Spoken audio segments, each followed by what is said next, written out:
Students, in this video, we are going to start a new chapter, chapter number 10 of your syllabus, cell cycle and cell division.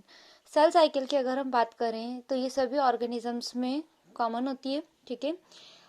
जिसे हम बात करें कि एक single cell से पूरा ऑर्गेनिजम्स डेवलप होते हैं, तो सेल साइकिल क्या होती है कि सेल साइकिल में क्या होता है, कंटिन्यूएशन में सेल डिवाइड होते रहते हैं और ये एक पूरी साइक्लिक प्रोसेस होती है कि जैसे कि फॉर एग्जांपल एक सेल बना, वो 2 डॉटर सेल्स में डिवाइड हो गया, ठीक है।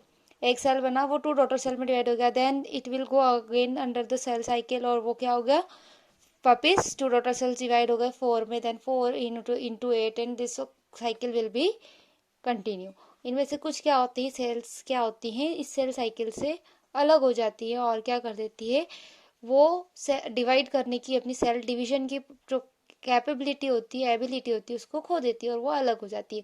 Later we will discuss this all in detail. First of all, let me know what is the cell cycle. The cell cycle is the sequence of events by which a cell duplicates its genome, synthesize the other constituents of the cell, and eventually divides into 2 daughter cells is termed cell cycle. Cell cycle में क्या होता है कि cell क्या करता है, इसके genomes को डुप्लीकेट करता है, डीएनए को डुप्लीकेट करता है और जो अदर सेल ऑर्गेनल्स है उनको सिंथेसाइज करता है, कॉन्स्टिट्यूएंट्स जो है सेल्स के उनको क्या करता है, सिंथेसाइज करता है और इवन मतलब कि स्टेप बाय स्टेप क्या करता है, वो उसको डिवाइड करता है और इस पूरी सीक्वेंस को क्या कहते हैं, सीक्वेंस ऑफ इवेंट्स को हम क्या कहते हैं, सेल साइकिल. सेल साइकिल को बेसिकली हम क्या करते हैं, 2 पार्ट में डिवाइड करते हैं, ठीक है। 2 स्टेजेस में या फिर 2 फेजेस में हम क्या कर रहे हैं, सेल साइकिल को डिवाइड करते हैं. One is the interphase, another one is the M phase. Interphase को प्रिपरेटरी फेज भी कहते हैं, ठीक है। प्रिपरेटरी फेज क्यों, क्योंकि इसमें प्रिपरेशन होता है. और एम फेज को हम डिवीजन फेज भी कहते हैं.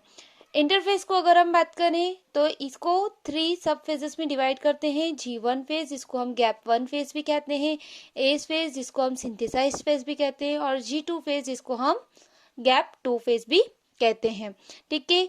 इस सब में अगर हम ओवरऑल बात करें, हम डिटेल में इंटरफेस पढ़ेंगे, बट ओवरऑल अगर हम बात करें तो ये क्या होता है, इंटरफेस में जो भी सेल डिवाइड होगा उसके लिए जो भी प्रिपरेशन है वो सब किस में होती है, इंटरफेस में होती है. इस फेज की अगर हम ड्यूरेशन की बात करें तो ये थोड़ी कंपैरेटिवली लॉन्ग होती है, इसमें सेल ग्रोथ कंटिन्यू हमको देखने को मिलती है. एम फेज में अगर हम बात करें तो एम फेज जो होता है उसको हम डिवीजन फेज भी कहते हैं.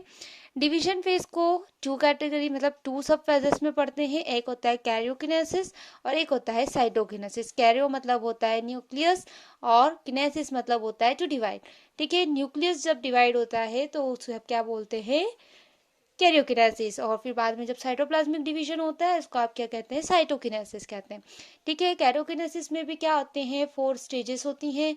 First prophase, second metaphase, third anaphase and then telophase.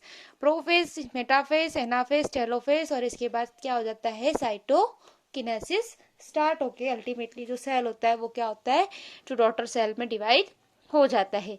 एक साइक्लिक स्ट्रक्चर देखिए, जैसे कि सेल है, एक डिप्लॉइड सेल है, ठीक है. ये क्या करेगा, यहाँ से हम स्टार्ट कर रहे हैं, ठीक है. ये आपको ये पूरा जो G1 फेज है, ठीक है, जिसको आप गैप 1, तो G1 फेज जहाँ पे क्या होगा कि यहाँ पे जो सिंथेसाइज होना है उसके लिए रॉ मटेरियल वगैरह तैयार करना, ये सब यहाँ होगा, यहाँ सिंथेसाइज होगा, प्रोटीन सिंथेसाइज होता है इसलिए इसको एस फेज कहते हैं, सिंथेसाइज फेज कहते हैं.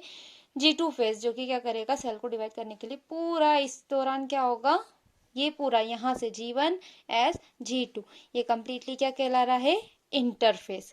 अब इसके बाद यहाँ से ये जो M लिखा है मैंने, that is the M phase, जिसमें क्या होंगे आपको 2 मेन फेजेस मिलेंगे, जिसमें एक क्या होगा, कैरियोकिनेसिस और एक होगा साइटोकिनेसिस.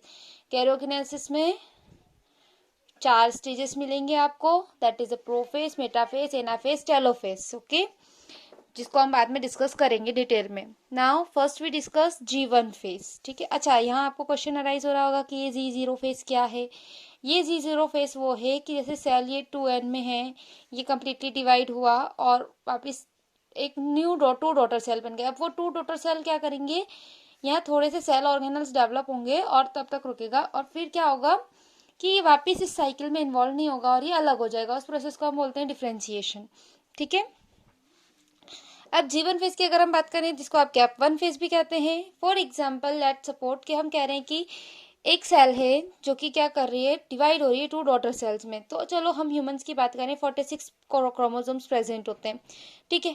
अब 2 डॉटर सेल्स में हो रही है, और 2 डॉटर सेल्स जो बन रहे हैं वो कैसे हैं, आइडेंटिकल हैं, that mean same as the mother cell, ठीक है। तो अब 46 क्रोमोसोम्स को डिवाइड करना है तो क्या होंगे, या तो 23 इधर 23 इधर, और 46 इधर आ रहे हैं। तो ये क्या है, यहाँ पे हम कहीं ना कहीं कहें तो यहाँ पे क्या हो रहा है, नंबर ऑफ क्रोमोसोम्स क्या हो रहे हैं, डुप्लीकेट हो रहे हैं, ठीक है। Duplication of DNA is takes place, okay. तो फॉर दैट यहाँ पे अभी डिवाइड नहीं हुआ है, यहाँ पे क्या हो रहा है, G1 फेज जो है, एज मैंने आपको बताया कि ये प्रिपरेटिव फेज है, ठीक है। प्रिपरेटिव फेज है तो यहाँ पे क्या होगी, प्रिपरेशन होगी। तो इसे 46 क्रोमोसोम से और अब 2 डॉटर सेल्स बनाना है। तो जैसे कि अगर हम बात करें कि 1 पेज इंफॉर्मेशन मेरे पास है, ठीक है, मैं आपको कोई पेज, एक पेज पे मेरे पास कुछ इन्फॉर्मेशन है और वो मैं किन्हीं 2 लोगों में डिस्ट्रीब्यूट करना चाहती हूँ कि दोनों को वो 100% इन्फॉर्मेशन मिल जाए। वर्बली तो कर सकते हैं, लेकिन मुझे उस पेज के थ्रू करना है, ठीक है। तो फॉर दैट क्या होगा कि या तो मैं उसको टीयर करके 2 को दे दूँ, बट क्या 100% इन्फॉर्मेशन दोनों के पास जाएगी, क्या दोनों के पास आइडेंटिकल इन्फॉर्मेशन होगी, नहीं। तो इसलिए क्या ज़रूरी है, मुझे उसकी कॉपी करना पड़ेगी, ठीक है। अगर मैंने क्या किया कि एक की कॉपी कर दी तो एक कॉपी हो जाएगी, एक ओरिजिनल हो जाएगी, और वो दोनों में क्या हो जाएगी, अल्टीमेटली डिस्ट्रीब्यूट हो जाएगी, ठीक है। तो सेम थिंग यहाँ पे सेल साइकिल में भी क्या करते हैं, सेल जब एक मदर सेल है वो डॉटर सेल्स 2 डॉटर सेल्स बनाती हैं तो वो आइडेंटिकल होती हैं। अदरवाइज तो क्या होगा, ये 46 क्रोमोसोम है तो 23 इधर चल जाएंगे, 23 इधर रह जाएंगे, ऐसा नहीं होता है।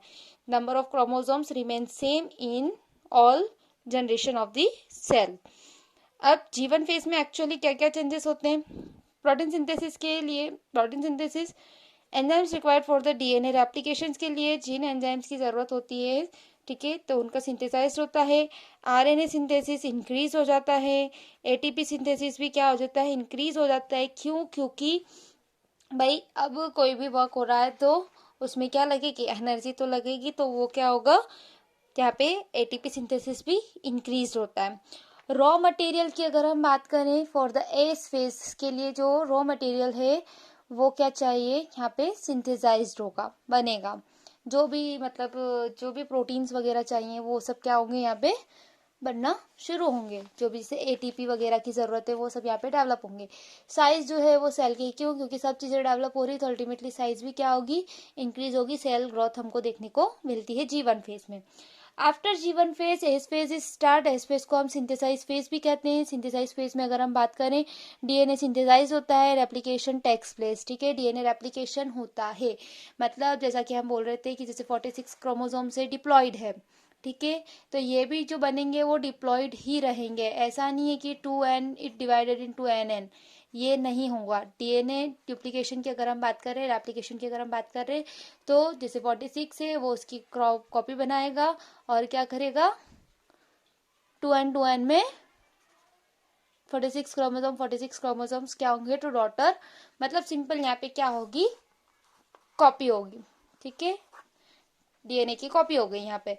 एनिमल सेल्स में अगर हम बात करें, DNA replication begins in the nucleus and the centriole duplicates in the cytoplasm. Animal cell के केस में क्या होता है, डीएनए रेप्लिकेशन होने लग जाता है न्यूक्लियस के अंदर, और सेंट्रियोल जो है वो भी क्या हो जाता है, साइटोप्लाज्म में डुप्लीकेट हो जाता है, मतलब डबल होना स्टार्ट हो जाता है। तो वो हमको दिखने लगती है प्रोसेस, जब आप जब ऑब्जर्व करेंगे that time you will find. G2 phase की अगर हम बात करें, यहाँ पे तो प्रोटीन सिंथेसाइज हो गए। Proteins are synthesize in preparation for the mitosis. यहाँ पे वो प्रोटीन्स बनेंगे जो कि एम फेज के लिए रिक्वायर्ड है, ठीक है। G2 फेज में क्या होगा कि देखो, G1 फेज में किसकी प्रिपरेशन हुई, एस फेज के लिए प्रिपरेशन हुई। एस फेज में क्या हो गया, डीएनए डुप्लीकेट हो गया, ठीक है। और इसके बाद क्या हुआ कि यहाँ पे इस फेज में हम कहते हैं कि अमाउंट ऑफ डीएनए जो है वो क्या हो जाएगा, डबल हो जाएगा पर सेल, ठीक है। मतलब कि एक ही सेल में अब कितने मिल जाएंगे, 46 pair of chromosome plus 46 pair of chromosomes, फिर ये डिवाइड हो जाएंगे। बट ये अभी डिवाइड नहीं हुए, सिर्फ डुप्लीकेट हुए हैं। और क्या होंगे यहाँ पे, G2 फेज में क्या होगा, ये एम फेज के लिए प्रिपेयर करेगा। तो जो भी प्रोटीन रिक्वायर्ड है माइटोसिस की प्रोसेस के लिए, जो भी प्रॉप्स रिक्वायर्ड है, ठीक है, जो भी एंजाइम्स रिक्वायर्ड है, they all will be develop during G2 phase. Okay, और यहाँ पे सेल ग्रोथ क्या होती है, कंटिन्यूस होती है। In later we will discuss about the M phase, जिसमें हम क्या करेंगे, डिवीजन फेज होता है, ठीक है। Later we will discuss about the M phase in the next video.